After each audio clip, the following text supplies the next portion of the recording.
Hello and welcome to Synopsis. My name is Krishna. इस lecture में हम देखेंगे कि प्रीलिम्स में लोग फेल क्यों हो जाते हैं और ऐसी क्या मिस्टेक्स हैं जो अवॉइड करनी चाहिए। So this is me, this is about myself. तो you can have some authority about me कि मैं क्यों ये बातें कर रहा हूँ। Apart from that I have appeared for some prelims. सारे प्रीलिम्स मैंने क्वालिफाई किए हैं 3 आउट ऑफ 3। तो देखते हैं IAS और IFS दोनों का प्रीलिम्स एक साथ होता है यूपीएससी का। एएस की जितनी कट ऑफ होती है उससे अराउंड 15 to 20 मतलब 8 to 9 क्वेश्चंस आप मान सकते हो। सेफ साइड के लिए आप 10 क्वेश्चन एक्स्ट्रा मान लो कि IFS फॉरेस्ट सर्विसेज की कट ऑफ जाती है। तो इसमें लोग फेल क्यों होते हैं, क्या मिस्टेक्स अवॉइड करनी चाहिए, या फिर जो लोग IFS में क्वालिफाई होते हैं वो लगातार क्वालिफाई क्यों होते रहते हैं। तो सबसे पहली बात तो ये है, जो मेरा कहना है, आप ड्यू रेस्पेक्ट दो प्रीलिम्स को।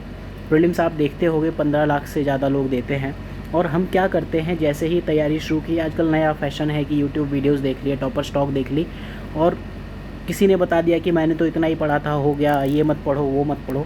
मेरे जो पहला सजेशन है आपका, कंप्लीट कोर्स करके जाओ। जितने भी सब्जेक्ट्स हैं, हिस्ट्री है तो हिस्ट्री इज़ ऑफ 6 टाइप्स, उसमें से 4 हिस्ट्रीज़ कॉमन है, जिसमें से एंशिएंट और मिडेवल सबसे ज़्यादा इग्नोर्ड सब्जेक्ट है। बाकी पॉलिटी, इकोनॉमी, ये सब तो पढ़ लेते हैं। इन्वायरमेंट, आर्ट एंड कल्चर के पीछे पढ़े रहने से अच्छा है कि आप मिडेवल, एंशिएंट और साइंस एंड टेक्नोलॉजी पढ़ के जाओ। तो सारे सब्जेक्ट्स आपको पढ़ने हैं। एटलीस्ट जिस एग्ज़ाम की तैयारी कर रहे हो उस एग्ज़ाम का एटलीस्ट पढ़ के तो जाओ। जो युद्ध लड़ना है उसके वेपन्स तो रखो, कोई शॉर्टकट्स मत रखो। अगर शॉर्टकट रखोगे तो इन शॉर्ट कट जाएगा आपका।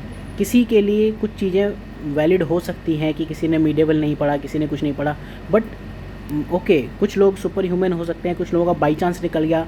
आजकल तुक्केबाज, ठीक है, जब से तुक्के लगाने लोग सीख गए तब से UPSC cut off significantly increase हुई है। तो तुक्केबाजों का ज़माना है। प्रीलिम्स एटलीस्ट 2019 में कई ऐसे तुक्केबाज हैं जिन्होंने प्रीलिम्स क्वालिफाई किया। 2018 में तो खैर मैंने भी काफ़ी तुक्के मारे थे। अब तुक्के लगाने कैसे होते हैं वो मैं आपको किसी और वीडियो में बताऊँगा। अब पहली चीज़ तो ये है कि प्रीलिम्स को आप ड्यू रेस्पेक्ट दो, एग्ज़ाम को जो आप पढ़ रहे हो। दूसरी चीज़ है कि सबसे पहले प्रीलिम्स की तैयारी करो। आप क्या करते हो, सबसे पहले यूट्यूब वीडियो देखते हो, आर्ट ऑफ आंसर राइटिंग। आजकल नया फैशन चल गया है कि GS 4 पढ़ लो, ऑप्शनल पढ़ लो और एस्से कर लो, ठीक है, सिलेक्शन हो जाएगा। GS 1 2 3 तो फालतू है। ये नया ट्रेंड सेट करने की कोशिश में लगे हुए हैं सारे लोग। भाई साहब, पहले आंसर राइटिंग बाद में करना, पहले प्रीलिम्स तो निकाल लो। 15 लाख प्लस स्टूडेंट्स प्रीलिम्स दिया करते हैं।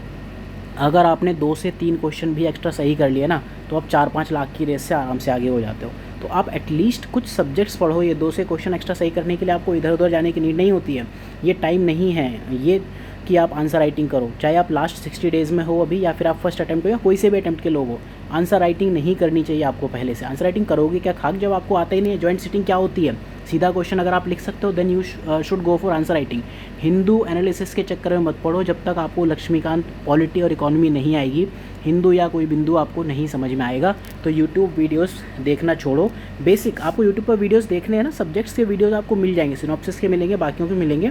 जो आपको ठीक लगे आप वो पढ़ो, बट अभी इस चीज़ में टाइम मत वेस्ट करो, नहीं तो फिर ये हिंदू आपको वेस्ट कर देगा। वैसे भी हिंदू मुस्लिम लगातार इंडिया में एक दूसरे को वेस्ट ही करते आए हैं। तो the Hindu is not a different person, ठीक है। No optionals. भाई साहब, आपने ज़िंदगी में कभी कोई कोर्स ढंग से तो पढ़ा है नहीं। ऑप्शनल मतलब ग्रेजुएशन और PG लेवल की प्रिपरेशन है। पहले यार NCERTs या जो बेसिक्स हैं 6, 7, 8, छठी 8वीं तक का लेवल का तो पढ़ लो। ऑप्शनल में बाद में घुसना ना। आपको पता है कौन सा ऑप्शनल आपको लेना है, आपको यही नहीं पता। डू यू नो कि हिस्ट्री होती क्या है। मैं आपसे पूछूँ हिस्ट्री क्या होती है, हिस्ट्री ऑप्शन लोगे, आप कहते हो नहीं यार उसमें तो डेट और नंबर याद करने होते हैं। ऐसा नहीं है। ज्योग्राफी ऑप्शनल क्यों लेना है, उसमें मैप होते हैं। मेरी तो मैप बहुत स्ट्रॉन्ग है। स्कूल में मुझे मैप में बहुत इंटरेस्ट था। जब ज्योग्राफी में वही कार्ड मार्क्स आते हैं ना, तो फिर आपको समझ में आता है कि ये ज्योग्राफी क्या है। अगर आपका प्री क्वालिफाई हो जाता है, ठीक है, आप कहो कि अगर अभी आंसर राइटिंग आपने मना कर दिया, हिंदू मत करो, ऑप्शनल मत करो, कर लो। लेकिन अगर आपकी प्रीलिम्स की तैयारी हो गई, बाई चांस आपका प्री निकल गया और आप कुछ भी नहीं कर पाए, तो ये 3-4 महीने सफिशेंट एनफ होते हैं कि आप एग्ज़ाम निकाल पाओ। साथ में आपके पास होता है एक कॉन्फिडेंस का फैक्टर, तो ये मान के चलो। तो मेरा जो कहना होता है, प्रीलिम्स की तैयारी करो पहले। प्रीलिम्स आपको एटलीस्ट 3 से 4 महीने, प्रीलिम्स का जो स्टैटिक सब्जेक्ट है, स्टैटिक सब्जेक्ट में क्या आता है, पॉलिटी, इकोनॉमी, ठीक है, पॉलिटी से स्टार्ट करो। इकोनॉमी के बाद इन्वायरमेंट पे जाओ, ठीक है, इसके बाद इन्वायरमेंट और ज्योग्राफी और मैप ये एक साथ पढ़ने चाहिए, ठीक है। इसके बाद आपका और क्या आता है, आर्ट एंड कल्चर और हिस्ट्री जो है, इन सबको पढ़ो। इसमें इन्वायरमेंट और आर्ट एंड कल्चर के बारे में अभी हम थोड़ा डिस्कस करेंगे, साइंस एंड टेक, ये बेसिक सब्जेक्ट पढ़ो, इसके बाद आप करंट अफेयर्स या किसी चीज़ पे जाओ, तब आपको आर्टिकल या हिंदू या बिंदु कुछ समझ में आने शुरू होंगे। तो पहली चीज़ ये करनी है। इसके बाद आप लोग क्या करते हो, आजकल एक ओवर डिपेंडेंस है टेस्ट सीरीज़ पर, ऑब्वियसली होनी चाहिए। जब तक आपको पता ही नहीं होगा कि एग्ज़ाम में क्वेश्चंस कैसे पूछ रहा है तो करोगे क्या, ठीक है। कुछ भी पढ़ लो, ऐसा होगा। गेट की तैयारी जब मैंने की थी तो सब्जेक्टिव एग्ज़ाम की तैयारी करके चला गया था, ठीक है। तो रैंक आई वाज एक्सपेक्टिंग कि अराउंड 50 आनी चाहिए और वो 50 से 800 समथिंग आ गई रैंक, ठीक। तो ये डिफरेंस आता है। वहाँ तो फिर भी आपको एक अच्छा कॉलेज मिल जाएगा, IIT मिल जाएगी, लेकिन यहाँ 50 से 850 का मतलब आप जनरल कैटेगरी में तो रेस से बाहर हो ही गए, ठीक है। और आप किसी भी कैटेगरी में हो, IAS से आप बाहर हो गए। टेस्ट सीरीज़ का क्या रोल होना चाहिए? सबसे पहली बात, जो मार्केट की टेस्ट सीरीज़ है ना, उनको आप रिप्लेस करो स्टैंडर्ड बुक से। जैसे अगर आपको पॉलिटी की टेस्ट सीरीज़ लगानी है, लक्ष्मीकांत की खुद की एक बुक आती है, उसको सॉल्व करो। इकोनॉमी लगानी है, उसी राइटर की बुक सर्च करो, मिल जाएगी। रमेश सिंह की बुक आपको मिलेगी। इनफैक्ट कई ऑथर्स ऐसे हैं जो अपनी खुद की बुक के प्रैक्टिस सेट निकालते हैं। अगर आपने किसी कोचिंग का मटेरियल ही ज्वाइन किया है तो आप उनकी टेस्ट सीरीज़ की बुकलेट लगा सकते हो, जो सालों साल वैलिड रहेंगी। पॉलिटी की अगर 2016 की टेस्ट सीरीज़ अगर आप लो और 18 या 19 की लो, कुछ डिफरेंट थोड़ी हो जाएगा यार। पॉलिटी में 2-4 करंट के क्वेश्चन चेंज हो जाएंगे, वो बाद में देख लेना, ठीक है। फिर टेस्ट सीरीज़ आपको 2 से 3 घंटे में नहीं करनी होती है। टेस्ट सीरीज़ में टाइम लगता है 8 to 9 आवर्स। आप नोट्स बनाओगे उनको, आप उनकी बैक ट्रैकिंग करोगे। आपके लिए जब टेस्ट सीरीज़ करते हो ना, तो एक चीज़ जो मेरी तरफ से सजेशन है, विकीपीडिया का फर्स्ट पैराग्राफ, आप विकीपीडिया का स्ट्रक्चर देखो, ऐसा होता है। यहाँ कुछ इंट्रोडक्शन लिखा होता है 1 या 2 पैराग्राफ में, इसके बाद वो देता है टेबल ऑफ कंटेंट। इससे ऊपर का ये वाला पार्ट एटलीस्ट ज़रूर पढ़ो। नोट्स मत बनाओ, या आपको कोई पॉइंट ठीक लग जाए तो बना लो, अदरवाइज़ आप इस पार्ट के पहले का पार्ट ज़रूर पढ़ो। तो आप मान के चलो कि 100 क्वेश्चन की टेस्ट सीरीज़ करने में 8 to 9 आवर्स लग जाएँ, और ज़्यादा ही लग जाएँ तो कोई बड़ी बात मत समझना। एक रैंक 4 मैडम जी थी 2014 या 15, इनफैक्ट जब मैं तैयारी कर रहा था तो इनका मैंने कहा मान लिया। उन्होंने कहा कि मैं लास्ट में 2 महीने में, इनफैक्ट 1 महीने में 2 विज़न और इनसाइट्स की टेस्ट सीरीज़ ले आई थी और मैंने सॉल्व करना शुरू कर दिया। तो इनकी बात सुन के तो मैं खतरे में आ गया। बस बाई चांस मैंने क्या किया, इन्होंने 2 का टारगेट किया था, मैंने 5 का टारगेट कर लिया। तो मैंने 3 महीने का टारगेट रखा था कि इनसे तो तेज़ ही हूँ मैं पढ़ने में, ठीक है। तो ऑब्वियसली जब अगर ये 2 महीने में 2 टेस्ट सीरीज़ कर सकता हूँ, 3 महीने 5 कर सकता हूँ। जब मैं करने बैठा, देन आई रियलाइज दिस, ठीक है। तो ये बेवकूफ़ी मत करना कि टेस्ट सीरीज़ करो और आखिरी 1-2 महीने में ले जाओ, आप लिटरली खतरे में आ जाओगे। हर इंसान उससे उबर नहीं सकता है, ठीक है। फिर जब आप कभी जैसे कोई पेड टेस्ट सीरीज़ ज्वाइन करते हो या किसी को आप मार्क्स बताओ, तो फेक मार्क्स मत बताओ यार। लड़कियों को इंप्रेस बाद में कर लेना कहीं और, एग्ज़ाम निकल जाएगा ना, लड़कियां आपसे इंप्रेस हो जाएंगी। या आपको लड़के इंप्रेस करने होंगे, एग्ज़ाम निकल जाएगा, लड़के भी इंप्रेस हो जाएंगे। अगर आप IAS हो ना और लड़की हो तो फिर आपको लड़का IAS से नीचे नहीं मिलेगा, और अगर आप IAS हो लड़के हो तो लड़की अच्छी खासी मिल जाएगी, ठीक है। फेक मार्क्स मत बताओ। 2 साल के लिए अपने जो ये बॉडी सिस्टम है उसको कंट्रोल में रखो, जैसे भी करो, लंगोट वंगोट बांधा करो, ठीक है। मार्क्स रेस पे मत जाओ। 160 और 170 लाना टारगेट नहीं है। आपकी प्रोग्रेस क्या होती है? मुझे अभी भी याद है सिनॉप्सिस की टेस्ट सीरीज़ का एक स्टूडेंट, आई थिंक उसके 18 क्वेश्चन थे। देन इन फर्स्ट टेस्ट ही वाज हैविंग 18, देन 50+ आए, देन 3 या 4 टेस्ट में ही was around 107। I don't know it is true और फेक, बट ये आपको नोट करना चाहिए। तो जिसके स्टार्टिंग से 112 आ रहे थे ना, मेरे लिए ये ज़्यादा पोटेंशियल कैंडिडेट नहीं है, मेरे लिए ये ज़्यादा इंपॉर्टेंट कैंडिडेट है। कौन 0 से स्टार्ट कर सकता है? एक चीज़ और कि जो भी टेस्ट सीरीज़ हैं मोस्टली अगर वो UPSC पैटर्न पे नहीं है तो वो क्वेश्चंस फेक होंगे। अगर मैं क्वेश्चन डिज़ाइन कर रहा हूँ, ठीक है, और if I am not having any knowledge of government की गवर्नमेंट फंक्शन कैसे करती है, मैंने किसी डिपार्टमेंट में काम नहीं किया, तो फिर मेरे जो क्वेश्चंस होंगे फेक ही होंगे।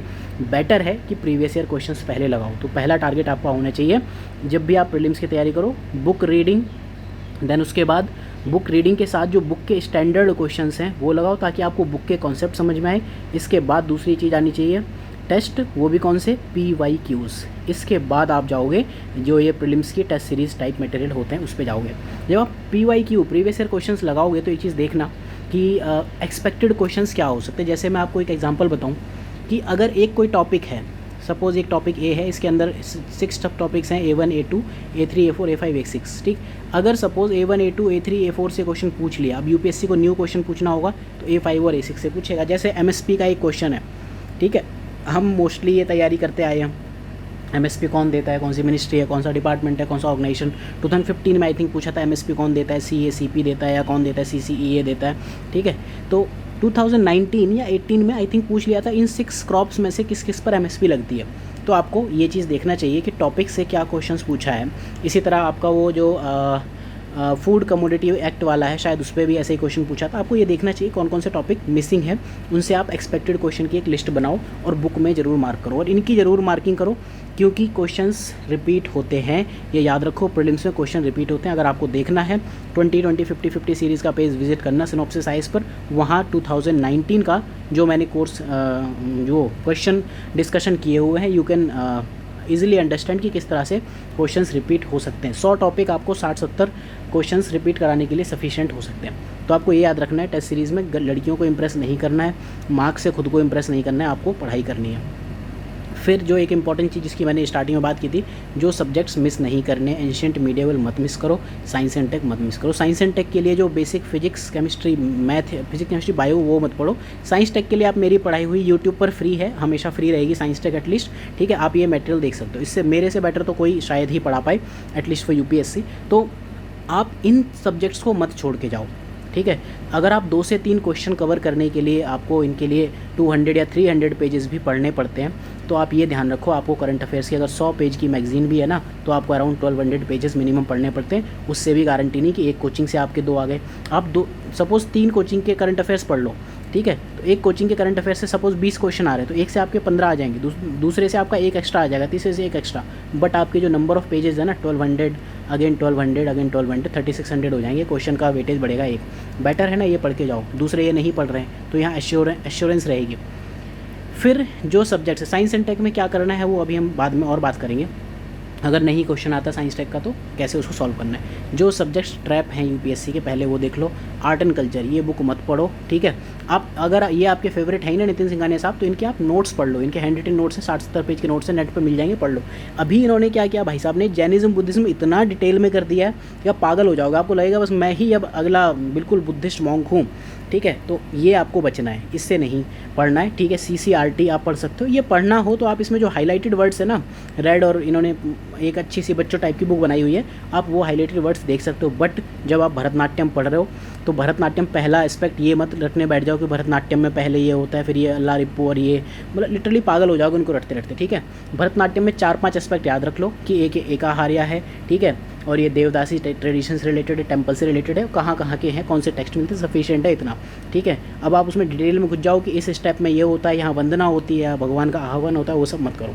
इसी तरह से इन्वायरमेंट, शंकर एक अच्छी बुक है भी और नहीं है, मैं इसे लगातार 1 स्टार देता हूँ because this book is copy paste of Wikipedia. Example के लिए मैं इस पर एक वीडियो बनाऊँगा। फॉर एग्जाम्पल आप एक अर्थ समिट वाला पेज देखो 1992, एक बार शंकर आईएएस खोलो और विकीपीडिया ओपन करो, ठीक है। देख लेना वर्ड टू वर्ड हूबहू कॉपी किया, एनी टॉपिक आप शंकर का कोई भी टॉपिक ले लो, एटलीस्ट जो फर्स्ट 2 चैप्टर छोड़ के पूरी कॉपी पेस्ट है। तो दिक्कत क्या हो जाती है, 400-500 पेज की बुक हो जाती है। उस बुक को अगर आप कंप्रेस कर सको 100 पेजेस में तो then you can do that. Anyways जैसे निवेदिता मैम ने पढ़ाया है 8 to 9 to 10 आवर्स में, या दीपिका मैम, उनके आप लेक्चर्स देख सकते हो। आपको ये चीज़ समझनी पड़ेगी कि इन 2 सब्जेक्ट्स का कॉस्ट वेटेज लिटरली गधा है, फालतू है। आर्ट एंड कल्चर से सपोज 10 क्वेश्चन आ रहे हैं, एनवायरनमेंट से 10 क्वेश्चन आए, तो ये मान के चलो कि 6 से 7 क्वेश्चन ही आप कर पाओगे, इससे ज़्यादा नहीं। 10 क्वेश्चन तो कभी नहीं कर पाओगे, बट आपका जो सिलेबस है वो मल्टीपल टाइम्स बढ़ जाएगा। एक चीज़ जो आप देख लेना, 2019 की जो पेपर सॉल्विंग स्ट्रेटजी है, किस तरह से पेपर सॉल्व करने चाहिए, एक्चुअल एग्जाम में टेम्परामेंट क्या होना चाहिए, माइंडसेट क्या होना चाहिए, वो आप करो। जैसे इससे आप क्या क्या सीखोगे ये मैंने आपको बताई हुई है synopsisis.in पर। आप 2020 के पेज पे चले जाना, वहाँ आपको मिल जाएगा। मैं लिंक डिस्क्रिप्शन में दे दूँगा इसका, आप वो सीधे पढ़ सकते हो स्ट्रेटजी क्या है, ठीक है। एक चीज़ जो आपको इसमें अवॉइड नहीं करनी है वो है science and tech. Science and tech के क्वेश्चंस क्या होते हैं, कई बार वो टिपिकल पूछ लेता है। इसमें आपको ये याद रखना है कि साइंस एंड टेक से अगर कोई भी चीज़ पूछा है, सपोज़ 3D प्रिंटिंग से क्या हो सकता है, घर बना सकते हो, यस, ये कर सकते हो, यस, ये कर सकते हो, यस, तो मिठाइयाँ बना सकते हो, यस, ऑब्वियसली। टेक्नोलॉजी अगर कहीं भी है ना तो ऑल ऑफ द अबव, ठीक है, ये सब मार देना, ठीक है। इस तरह की बहुत सारी स्ट्रेटजी आपको इस वाले में मिलेंगी। हिस्ट्री के क्वेश्चन कैसे सॉल्व करने हैं, साइंस एंड टेक के क्वेश्चन कैसे सॉल्व करने हैं, मैथ्स के क्वेश्चंस कैसे सॉल्व करने हैं, तो ये चीज़ याद रखो। इसके अलावा जो डेली अगर आपका रिवीजन टाइम है उसमें आप 2 चीज़ें इंक्लूड कर लो। पहला मैप्स, एटलीस्ट ये मान के चलो कि मुझे 30 मिनट मैप पढ़ने हैं डेली, 30 मिनट के 2 पार्ट करो, 15 मिनट इसमें आप एक कॉन्टिनेंट पढ़ो। सपोज़ आप अफ्रीका पढ़ रहे हो तो अफ्रीका फिजिकल 15 मिनट में पढ़ो, और अफ्रीका यहाँ अगले 15 मिनट में अफ्रीका पॉलिटिकल पढ़ो, ठीक है। फिर इस दूसरे 15 मिनट में आप क्या करोगे, अगर आप ये 15 मिनट सॉरी ये पढ़ो, यहाँ पर आप इंडिया का कोई एक थीम उठा लो, रिवर पढ़ ली, कभी माउंटेन पढ़ लिया, कभी माउंटेन पीक, प्लेटू, ये सब पढ़ लो, ठीक है। इस तरह से आप मैप के लिए टाइम दो। दूसरा, डेली जो मैंने 2050 सीरीज़ में जो टॉपिक्स लिस्ट किए हैं उन टॉपिक्स को या तो आप जो मेरे नोट्स हैं उनको पढ़ लो, नहीं तो आप खुद भी अपने नोट्स बना सकते हो, कोई उसमें ऐसी खास बात है नहीं, ठीक है। तो आप ये काम कर सकते हो, you have to do all these things. ये करे बिना अगर जाओगे एग्ज़ाम में तो फिर आपको दिक्कत हो जाएगी। तो प्रीलिम्स में ये याद रखो, you have to first study for prelims. तो पहला जो मेरे लिए इसका आपके लिए कहना है कि प्रीलिम्स, इसको आप ड्यू रिस्पेक्ट दो, सारे सब्जेक्ट्स पढ़ो, सबसे पहले प्रीलिम्स की तैयारी करो, बाकियों को पीछे छोड़ो। अगर आपने 15 लाख स्टूडेंट को छोड़ के आप 10,000 की रेस में आ गए तो ऑप्शनल पढ़ लोगे, हो जाता है, ठीक है। लेकिन प्री ही नहीं निकला तो फिर निकल जाएंगे 2, 3, 4, 5, 6 सब अटैम्प्ट्स निकल जाएंगे और कुछ नहीं होगा। सो आई होप कि आपको ये लेक्चर समझ में आया होगा। So happy preparation, all the best, thank you for watching.